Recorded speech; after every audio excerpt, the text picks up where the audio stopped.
Welcome to Sweet Life Beat Life. We hope this video helps.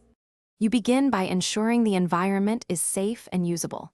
Check and, if required, change the execution policy so scripts run. This enables automation without compromising security. Open Powershell as administrator and pick an editor like VS Code for rich editing features. Create a new PS1 file and insert a simple write output test command to verify execution.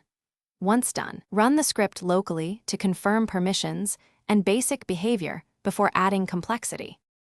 Now you construct the core author functions for each task so the script stays readable and reusable.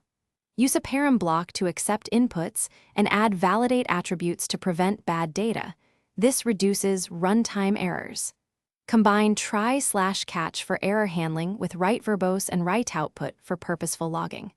Once the functions work individually, call them in sequence and test with representative inputs to verify flow and side effects before moving to automation or scheduling.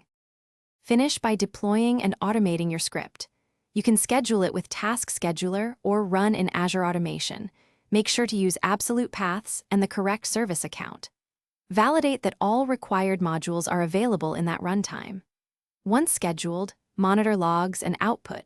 If something breaks, first confirm execution policy and account permissions, then inspect module imports and environment variables. A focused troubleshooting step is to run the script interactively under the same user to reproduce and fix errors quickly.